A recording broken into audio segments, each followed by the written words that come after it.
Residential స్కూల్లో విద్యార్థులకు food poisoning అయిందని వార్త చూసి ఇక్కడ రావడం జరిగింది. ఇక్కడ విద్యార్థులను కూడా పరామర్శించడం జరిగింది. చాలా మంది విద్యార్థులు, దాదాపు 20 మందికి పైగా విద్యార్థులు ఇప్పటికీ కూడా క్వారంటైన్లో ఉన్నారు. ఇంకా చాలా మంది నిన్న డిశ్చార్జ్ అయ్యి ఎంతండి 20 ఇప్పుడు ఎంతమంది 20 మంది ఉన్నారు. ఇంకా కొందరు డిశ్చార్జ్ అయ్యి వాళ్ళ పిల్లల్ని కూడా వాళ్ళ ఇంట్లో తీసుకోవడం జరిగింది. కొందరు పిల్లలు జ్వరం తగ్గిన తర్వాత ఇంకా వాళ్ళు హాస్టళ్లలో రెస్ట్ తీసుకుంటారు. అంటే దాదాపుగా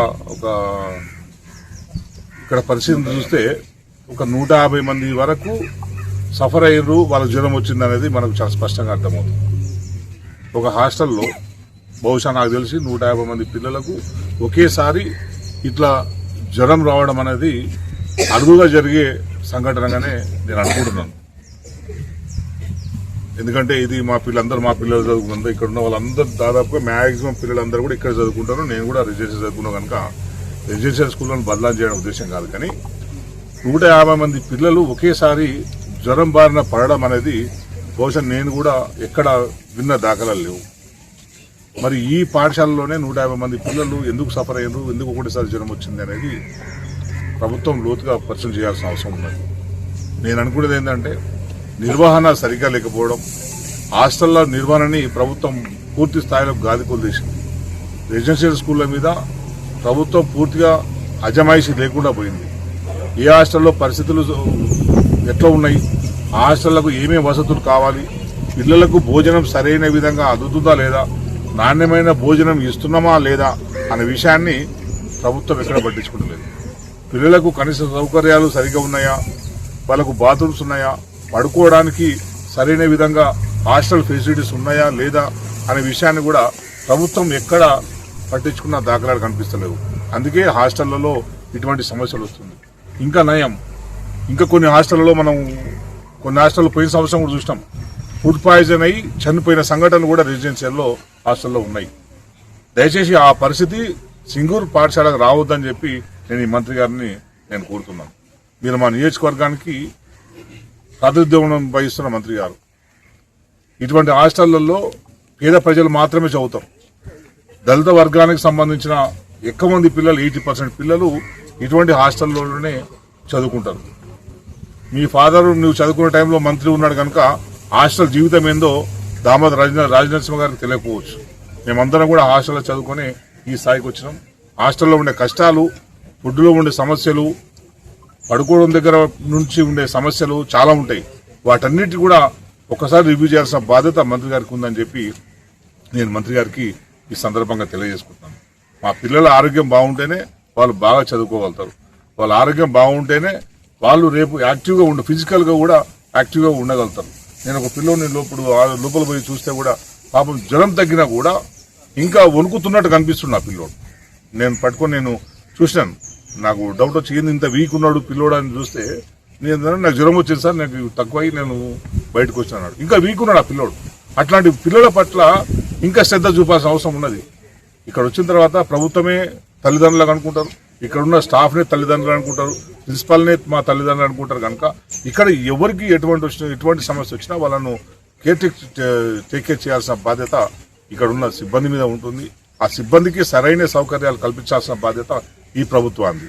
మొత్తం సిబ్బంది మీద వదిలిపెట్టేసి వాళ్ళే సరిగ్గా చూసుకుంటలేరు అంటే కాదు. మీరందరూ కూడా 2 సంవత్సరాలు అయింది కదా మీ ప్రభుత్వం వచ్చి, మేము ఇప్పుడు వచ్చినాం అనడానికి లేదు కదా. 2 సంవత్సరాలు అయింది మీరు మంత్రి అయ్యి. మీరు డిప్యూటీ సీఎం చేసినారు 4 సంవత్సరాలు, అంతకుముందు 2 సంవత్సరాలు మంత్రిగా చేసినారు. మీకు అంత పూర్తి సోయి లేకుండా ఉంటుందా? ఏ హాస్టల్లో ఏ సౌకర్యాలు ఉన్నాయి, ఏ సౌకర్యాలు కల్పించాలని మీకు అంత పూర్తి స్పృహ లేకుండా ఉన్నారా మంత్రి గారు?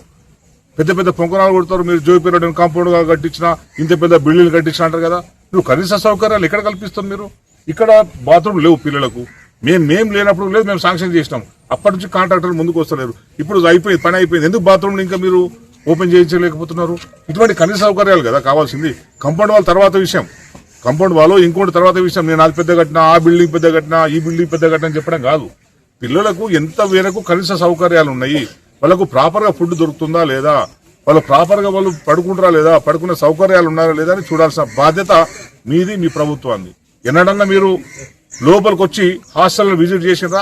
మీద ఉన్న మెయిన్ రోడ్ల మీద ఉన్న హాస్టల్ విజిట్ చేస్తారు. ఓ సూపర్ డూపర్ మా హాస్టల్ బ్రహ్మాండంగా ఉంది మా హాస్టల్ అని చెప్పుకుంటారు. మీరు లోపలికి వచ్చి చూడండి, పిల్లలకు ధైర్యం ఉంటుంది, చదువుకుంటారు, మంచిగా చదువుకుంటారు. అరే మా ఎమ్మెల్యే గారు వచ్చారు, మా మంత్రి గారు వచ్చారు, మాకు ఏ కష్టం వచ్చినా చూసుకుంటారని ఒక ధైర్యం పిల్లల్లో వస్తుంది.